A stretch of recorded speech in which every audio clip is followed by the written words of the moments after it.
Telugu IPO subscribers అందరికీ నమస్తే. ఈరోజు మనము ఈఎస్డిఎస్ సాఫ్ట్వేర్ సొల్యూషన్స్ లిమిటెడ్ ఐపీఓ గురించి డిస్కస్ చేద్దామా?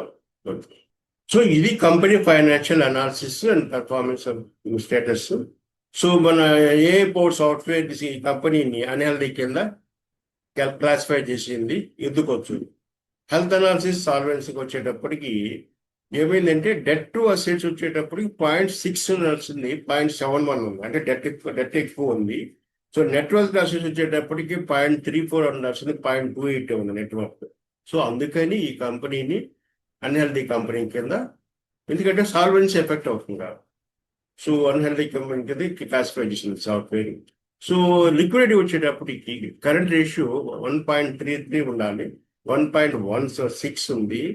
సో ఇక్కడ వచ్చేటప్పుడు ఎందుకు ఉందంటే కంపెనీ తేవాల్సిన వర్కింగ్ క్యాపిటల్ మార్జిన్ మొత్తం వాళ్ళు తేలేదు. సో అందుకని అది 1.16 ఉంది. సో నెక్స్ట్ వచ్చేటప్పటికి ఆపరేషనల్ ఎఫిషియన్సీ వచ్చి receivable turn over, trade payable ratios ఈ రెండు మాత్రం కొంచెం నెగిటివ్ ఉంటాయి. సో ఫైనాన్షియల్ ఇరిగేట్స్ అంటే అవి ఫైనాన్షియల్ ఫ్రాడ్స్ మాత్రం ఏ సాఫ్ట్వేర్ ఏమి ఐడెంటిఫై చేయలేదు, ఏమి లేవు మంచిగా. సో ప్రాఫిటబిలిటీ వచ్చేటప్పటికి EBITDA 242.68, పేబిట్ is 179.21, PBT is 167.42, PAT 122.68, cash profit 186.14, EPS is 12.03, EBITDA margin 50.48, very good. Net profit margin 25.59, very good. ROC is 32.79, okay. ROE is 25.12, okay. So book value per share 54.13, it's good. Sorry, బాగుంది. So cash flow operating activities వచ్చేటప్పటికి 1367.71 plus ఉంది. Net cash flow వచ్చేటప్పటికి 1191.83 crores plus ఉంటుంది. So market value మనం తీసుకున్న market price అంటే cap price 429 తీసుకున్నాము. దాన్ని బేస్ చేసుకుంటే ప్రైస్ ఎర్నింగ్ రేషియో 35.66 వచ్చింది. కొంచెం హయ్యర్ వాల్యూ, చాలా హయ్యర్. ఎంత ఉండాలి? జనరల్గా 25 ఉండాలి. అంటే ఇక్కడ ఏంటని చేస్తారంటే ఇన్వెస్టర్స్ మా క్యాప్ ప్రైస్ ఎట్లా ఫిక్స్ చేశారంటే నియర్ ఫ్యూచర్లో ఇన్వెస్టర్స్కి ఏం డబ్బులు మిగలకూడదు, మొత్తం మనం మింగేయాలి అన్నట్టుగా, మొత్తం మనమే దోచుకోవాలి అన్నట్టుగా ఉంది. So price to book value 7.92. ఎంత ఉండాలి? 3 కంటే తక్కువ ఉండాలి. సో గ్రోత్ ఇండికేటర్స్ అయితే అన్ని పాజిటివ్ బాగున్నాయి. ఇది company financial analysis, company unhealthy company. ఇప్పుడు మనము ఐపీఓ రివ్యూ చూద్దాం. ఇది company IPO review. ES software solutions వాళ్ళు ఐపీఓ మార్కెట్ ఎంతో strong AI, cloud and data centre growth స్టోరీతో ఎంటర్ అవుతున్నారు. కాకుంటే ఇన్వెస్టర్స్ని ఎక్కువ డబ్బులు ఇవ్వమాట. ఎంత? వాళ్ళ దీనికి ఈపీఎస్కి 36 times పే చేయమాట. అది కొంచెం పోరు. అంటే పోయి వాళ్ళకి మీకేమి ఫీచర్ ఎర్నింగ్స్ వదిలిపెట్టడం వాళ్ళకి ఇష్టం లేదు. మొత్తం మేమే తినేస్తాం, మేము ఎదుర్కొంటాం. సడన్గా ఉంది. బుక్ వాల్యూ కూడా, ప్రైస్ టు బుక్ వాల్యూ కూడా ఎంత ఉంది? 8 ఉంది. ఎంత ఉండాలి? 3 కంటే 3 కంటే తక్కువ ఉండాలి. సో ఇప్పుడు రియల్ క్వశ్చన్ ఏంటంటే వాళ్ళు ఫ్యూచర్లో రాబోయే ప్రాఫిట్స్ కూడా ఇప్పుడే తీసుకుంటున్నారా వీళ్ళ దగ్గర నుంచి, ఇన్వెస్టర్ దగ్గర నుంచి అన్నట్టుగా ఉంది. సో ఇప్పుడు మనము అనలైజ్ చేద్దాము. బిజినెస్ ఓవర్ వ్యూ వచ్చేటప్పటికి IT enabled cloud, data centre infrastructure and provide infrastructure. ఇది నాకు కరెక్ట్గా తెలియదండి, ఎట్లా రీడ్ చేయాలో. యాజ్ ఏ సర్వీస్ లాస్, provide managed cloud and IT service, offer software, ఇది కూడా నాకు తెలియదు. Provide GPU for a workloads, cyber security, backup, disaster recovery and ఇది కూడా నాకు తెలియదు ఏంటో సొల్యూషన్స్ అంటారు. So proprietary Swaraj cloud technology service, ఎవరికి బిఎఫ్ఎస్ఎల్ సర్వీస్ చేస్తారు, గవర్నమెంట్ ఆఫ్ ఇండియాకి చేస్తారు, అండి ఎంటర్ప్రైజ్ కస్టమర్స్ కూడా వాళ్ళు సర్వీస్ ఇస్తారు. సో ఎంతమందికి? 2500 మందికి వాళ్ళు లాస్ట్ ఇయర్ కస్టమర్స్కి సర్వీస్ చేస్తారు. తర్వాత 5-10 బేసిస్ మీద 3 డాటా సెంటర్స్ ఉన్నాయి ఇండియా మొత్తం మీద. సో బిజినెస్ వచ్చేటప్పటికి కంపెనీ అయితే గ్రోత్ దీంట్లో ఉందండి, ఉండే గ్రోత్ ప్రాస్పెక్ట్స్ లో ఉంది. కంపెనీ అయితే బాగుంది కాబట్టి గ్రోత్ ప్రాస్పెక్ట్స్ లో ఉంది. ఒక కంపెనీ అన్హెల్దీ తప్పనించి మిగతా ఫ్యూచర్ కూడా బాగానే ఉన్నట్టుంది. ఒకటి ఎందుకు వాళ్ళు లైన్ ఆఫ్ బిజినెస్ బట్టి ఒక వచ్చి, ఎందుకంటే AI cloud computing, data centres తెలిసింది. డాటా సెంటర్స్ ఎంత బిజినెస్ ఉందో. సో ఇప్పుడు ఎందుకు మార్కెట్ ఇది ఇంట్రెస్ట్ గా ఉందంటే rapid adoption of artificial intelligence మీరు తెలిసిందే, increasing demand for computing and GPU capacity, దాని డిమాండ్ బాగుంది. Growing crowd and adoption of enterprise.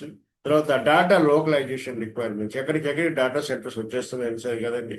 So cyber security needs, మనకు తెలిసిన సైబర్ సెక్యూరిటీ రోజు రోజు పెరుగుతున్నాయి, వాళ్ళకి కావాల్సిన సప్లై సర్వీసెస్. గవర్నమెంట్ సపోర్ట్ బాగుంది ఏఐ ఎకో సిస్టమ్స్కి. తర్వాత డేటా ఎక్స్పాన్షన్ సెంటర్స్ అయితే భయంకరంగా ఎక్స్పాండ్ అవుతున్నాయి, అందులో ఈ కంపెనీకి కూడా మంచి ఫీచర్ ఉంటుంది. సో ఈ ఇన్వెస్టర్ వచ్చేటప్పటికి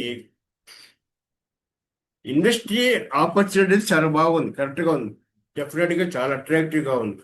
కాకుంటే దాని అర్థము ఐపీఓ ప్రైస్ ఎక్కువ ఫిక్స్ చేయాలని లేదు కదా, వాళ్ళ తగ్గట్టుగా ఉండాలి.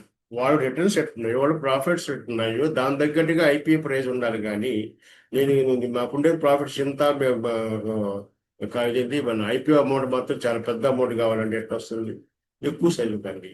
మొత్తం 720 crores ఫ్రెష్ ఇష్యూ అయితే అందులో 576 crores ఏమో దీనికి క్లౌడ్ కంప్యూటింగ్కి డేటా సెంటర్కి వాడుతున్నారు. అరౌండ్ 140 crores దాకా క్యాపిటల్ సారీ మన జనరల్ కార్పొరేట్ ఎక్స్పెన్సెస్ వాడుతున్నారు. కొంచెం ఎక్కువ అమౌంట్, ఎక్కువ అంత అమౌంట్ ఎందుకు చూసి ఏం చేసుకుంటారండి. నెక్స్ట్ ఇందులో పాజిటివ్ ఏముందంటే, సో ఐపీఓ ప్రొసెస్ మొత్తం దేనికి పోతున్నారంటే డైరెక్ట్గా కంపెనీకి ఇన్వెస్ట్ చేయడానికే పోతున్నాయి, ఇంక వేరే దానికి వాడడం లేదు. కాబట్టి మన కంపెనీ గ్రోత్ కూడా బాగుంటుంది, ఈ మనీ యూజ్ చేసుకుని వాళ్ళ కంపెనీ బిజినెస్ ఎక్స్పాండ్ చేయడానికి కూడా బాగుంటుంది, రిజల్ట్స్ కూడా నెక్స్ట్ ఇయర్ బాగుండొచ్చు. కానీ వాళ్ళు అనుకున్నంత 36 times అయితే ఈపీఎస్ అయితే రాదు. నెక్స్ట్ వచ్చేవంటే ఫైనాన్షియల్ పెర్ఫార్మెన్స్ వచ్చేటప్పటికి పోయిన సంవత్సరం రెవెన్యూ 472.21 వచ్చింది, ప్రాఫిట్ ఆఫ్టర్ ట్యాక్స్ 122.82 వచ్చింది. సో కంపెనీ మంచి స్ట్రాంగ్ ఇంప్రూవ్మెంట్ రిపోర్ట్ చేసింది 2026కి, increasing 28% and profit after tax increasing about 117. ఈ తర్వాత ఈ వచ్చిన ప్రాఫిట్ అది. ఇక్కడ పాజిటివ్ ఏంటంటే ప్రాఫిట్ గ్రోత్ మాత్రం చాలా ఫాస్ట్గా ఉందండి. బట్ మనం ఇన్వెస్టర్ కోసం క్వశ్చన్ వేసుకోవాల్సింది ఏంటంటే ఈ ప్రాఫిట్ గ్రోత్ కంటిన్యూగా ఉంటుందా, ఐపీఓ ప్రైజ్ సపోర్ట్ చేయడానికి అనేది చూసుకోవాలి. సో వాల్యుయేషన్ కాబట్టి సబ్స్టాన్షియల్ గ్రోత్ ఉంటుందని చెప్పి ఉద్దేశంతో వాళ్ళు చార్జెస్ కట్టుతారు. కానీ అంత ఉంటుందా, అంత గ్రోత్ ఉంటుందా అనేది క్వశ్చన్ వస్తుంది. తర్వాత వచ్చేటప్పటికి ఐపీఓ ప్రైస్ బ్యాండ్ వచ్చి 408, 429. మామూలుగా ఎంత ఉన్నారండి 25. ఈపీఎస్ వచ్చి కంటే కూడా ఈపీ 11.81, 11.88 ఇంటూ మాక్సిమం 20 వరకు వేసుకోవచ్చు. దానిపైన వేసుకున్నారంటే ఉద్దేశం ఏంటంటే ఇన్వెస్టర్స్కి ఏం డబ్బులు రావడం ఇష్టం లేదు, మొత్తం మేమే పెరుగుకుంటాం. మామూలుగా ఎట్లుంటుందంటే ఈ ఐపీఓ మనం పిఈ వచ్చి 25 లోపల ఉంటుంది, ప్రైస్ టు బుక్ వాల్యూ 3 లోపల ఉంటుంది. అప్పుడు ఏంటంటే ఇన్వెస్టర్ కొంచెం ఫ్యూచర్లో ప్రాఫిట్స్ రావడానికి బాగుంటుంది. ఇక్కడ మొత్తం మేమే పెరుగుకుంటామండి, ఇన్వెస్టర్స్ ఏం చేయాలి, డబ్బులు పెట్టిన వాళ్ళు. సో అది కొంచెం ఆలోచించాల్సిన విషయమే. సో వాల్యుయేషన్ వచ్చేటప్పటికి 36 పి అనేది చీప్ కాదండి, చాలా కాస్ట్లీ. 8 అని బుక్ వాల్యూ అనేది కూడా చాలా అగ్రెసివ్ ప్రైస్. సో ఎంత స్ట్రాంగ్ గ్రోత్ ఉన్నా కూడా వాల్యుయేషన్ మాత్రం చాలా ఎక్కువ ఉంటుంది. సో 2026కి పి వచ్చిందంటే అరౌండ్ 36.33. ఇప్పుడు 20.48 ఫర్ ఈ general compare to 20.48 Nifty 50 companies చూసుకుంటే 20.48 ఉందన్నమాట యాజ్ ఆఫ్ August 2026. కాబట్టి ఎక్కువ ఉంది. సో మీ ఇన్వెస్టర్ క్వశ్చన్ ఏంటంటే ఇన్వెస్టర్స్ ఏమైనా ఎక్కువ పే చేస్తున్నారా రేపటి రాబోయే గ్రోత్కి? అవును, ఎక్కువ పే చేస్తున్నారు. మీకు అది వస్తుందా లేదా అనేది భగవంతుడే చెప్పాలి. సో మై వేవ్ ఏంటంటే అమౌంట్ అండ్ ఫ్యూచర్ గ్రోత్ ఎక్కువ అమౌంట్ ఆల్రెడీ వాళ్ళు పెరుగుకోవాలనే ఉద్దేశంతో ఉన్నారు. సో ఇక్కడ ఫైనాన్షియల్ హెల్త్ వచ్చేటప్పటికి అన్హెల్త్ మనం అనుకున్నాం కదా, అన్హెల్త్ ఎందుకుందో కూడా. సో ఫైనాన్షియల్ ప్రాఫిటబిలిటీ అయితే బాగానే ఉంది. సో ఇక్కడ రిసీవబుల్స్ ఏమైపోయిందంటే 2 months కంటే ఎక్కువ రావాలి. నేను కూడా సాఫ్ట్వేర్ జనరల్గా 2 months కంటే ఎక్కువ ఉంటాయి. కాబట్టి బ్యాడ్ డెట్స్ ఉన్నాయండి, 34.58 crores బ్యాడ్ డెట్స్ ఉన్నాయి. సో సబ్సిడీ రిస్క్ వాళ్ళకి ఈఎస్డిఎస్ క్లౌడ్ ఎఫ్జెడ్ లెవెల్స్ అని ఒక సబ్సిడీ కంపెనీ ఉంటే అది 26 తప్పితే మిగతా ముందు ఇయర్స్ అంతా కూడా లాస్లో ఉంది, 26 ప్రాఫిట్లోకి వచ్చింది. సో కంప్లైంట్స్ వచ్చేటప్పటికి టీడీఎస్ జిఎస్టీ పే చేయడంలో బాగా డిలే అయింది. సో క్యాపిటల్ ఇంటెన్సిటీ, సో దేనికి పెడుతున్నారంటే equipment, GPS, power, infrastructure, technology, cyber security. So దానికి కావాలి అందుకే పెడుతున్నారు. సో ప్రాఫిటబిలిటీ అనేది ఇంప్రూవ్ అవుతుంది, కానీ ఫైనాన్షియల్ క్వాలిటీ రిస్క్ ఫ్రీ కాదు. ఎందుకంటే ఉన్న సాఫ్ట్వేర్ సరి కదా, రిస్క్ అయితే ఉంది. సో గవర్నెన్స్ వచ్చేటప్పటికి మంచి ఎక్స్పీరియన్సెస్ మేనేజ్మెంట్ ఉంది. సో మంచి ఓనర్షిప్ ఉంది. తర్వాత వచ్చారంటే ఫ్రెష్ ఇష్యూ ఏదైతే మొత్తం ప్రొసీడ్స్ అంతా కూడా కంపెనీకి పోతుంది, వేరే దానికి పోవట్లేదు. అది కూడా బిజినెస్ ఎక్స్పాన్షన్కి పోతున్నాయి. డెట్ రీపేమెంట్కి అట్లాంటి వాటికి పోతుంది. డెట్ రీపేమెంట్కి పోతే ఏంటంటే కంపెనీ పెద్ద గ్రోత్ ఉంటుంది, ఎంతవరకు ఇంట్రెస్ట్ మిగులుతుంది అంతే. సో ఇక్కడ వచ్చేటప్పటికి రిలేటెడ్ పార్టీ బిజినెస్ ఆపరేటింగ్ అంటే అది మామూలు రేట్. మన వాళ్ళే వేరే వాళ్ళు చాలా చాలా కంపెనీ పెట్టుకుంటే అదే పెద్ద ప్రాబ్లం కాదు. మార్కెట్ సెంటిమెంట్ చాలా బాగుందండి. జూలై ఆగస్టులో 22 ఐపీఓ గాను 18 ఐపీఓ మాత్రం చాలా బాగా రిజల్ట్స్ చూపించాయి. సో అరౌండ్ 25% లిస్టింగ్ గెయిన్స్ ఉన్నాయి.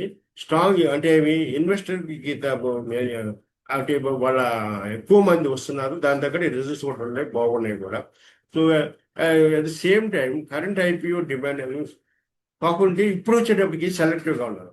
ఎందుకంటే ఏ పాయింట్ ఆఫ్ వ్యూలో, వాల్యుయేషన్లో, గ్రోత్ దీంట్లో, ప్రాఫిటబిలిటీలో, ఐపీ ప్రొసెస్ దేనికి వాడుతున్నారు దాంట్లో, తర్వాత లిస్టింగ్ ప్రీమియం జిఎంపి ఎక్స్పెక్టేషన్స్ లో చూసుకొని దిగుతున్నారు. ఈఎస్డి సెంటిమెంట్ ఏంటంటే ఈఎస్డి సెంటిమెంట్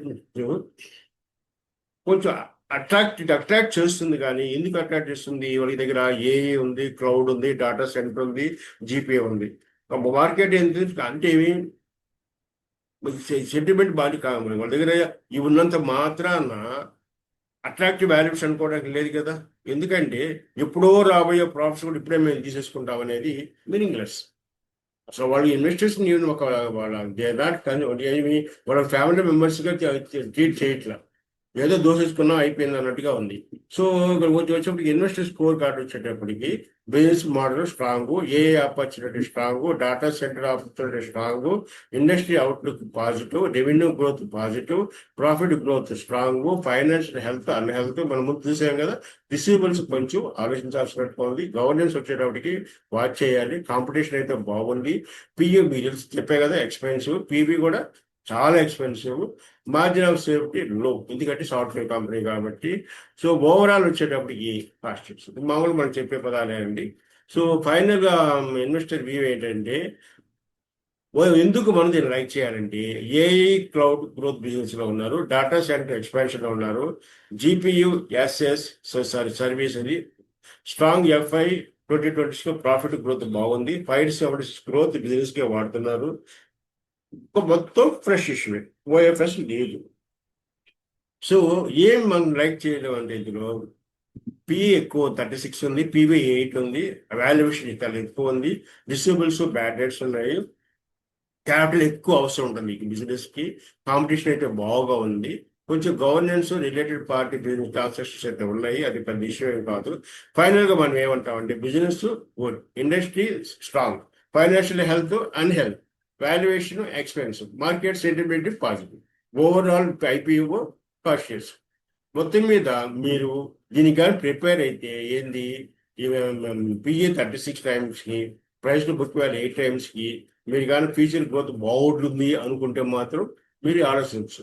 లేదండి ఎందుకు రిస్క్ తీసుకోవాలనుకుంటే మాత్రం ఈ కంపెనీని వదిలేయడం బెటర్. ఎందుకంటే అంత 36 అనేది హై రేట్, చాలా చాలా చాలా ఎక్కువ ఇది మొత్తం మీద. సో చెప్పే కదా బిజినెస్కి అయితే పొటెన్షియాలిటీ బాగుంది, కానీ వాల్యూస్ వచ్చేటప్పటికి కొంచెం అసలు మార్జిన్ వదలలేదు, మొత్తం కూడా పెరుగుకుంటున్నారు. సో నెక్స్ట్ వచ్చి మేము చెప్పేది ఏంటంటే కాషియస్ సబ్స్క్రైబ్. ఇప్పుడు good business, strong sector, growth బాగుంది, వాల్యుయేషన్ అనేది చాలా చాలా కీ ఫ్యాక్టర్. మిగతా అన్ని బాగున్నాయి అంటే ఆ కంపెనీ కూడా అన్హెల్దీ, కొంచెం వాళ్ళు కావాల్సిన అమౌంట్ ఉంది, ఇన్వెస్ట్ చేయాల్సిన అమౌంట్ ఉంది. సో అంతవరకు ఇది దాని తర్వాత ఇప్పుడు నేను అనేది ఏంటంటే ఇప్పుడు ఫ్యూచర్ గ్రోత్ అనేది వాళ్ళు వేసిన ఇది వాల్యుయేషన్కి జస్టిఫై అవుతుందా, అది క్వశ్చన్. సో క్వశ్చన్ అది మీరు రిస్క్ని బట్టి పెట్టండి. రిస్క్ కానీ మీకు పర్వాలేదు 36 పిఈ 8 పీబీ అనుకుంటే ఓకే, లేదు ఎక్కువ ఉంటే మాత్రం మీ ఇష్టం. సో ఇప్పుడు వచ్చేటప్పటికి ఫైనల్గా ఏంది, ఎప్పుడు కూడా ఇన్వెస్ట్ డెసిషన్స్ ఎప్పుడు కూడా ఏంటంటే మీ ఓన్ ఫైనాన్షియల్ గోల్స్ మీ రిస్క్ని బట్టి ఉంటాయి. అది మనం ఈరోజు presentation. Thank you for watching. So మీరు కానీ దీన్ని కానీ లైక్ చేస్తే మాత్రం వీడియో మీకు నచ్చితే వీడియోని లైక్ చేయండి, సబ్స్క్రైబ్ చేయండి. మాతో దీంతో కనెక్ట్ అయ్యి ఉంటే మీకు ఇంకా చాలా చాలా చాలా ఐపీఓ రివ్యూస్ మీకు మేము ముందుకు తీసుకురాగలం. థ్యాంక్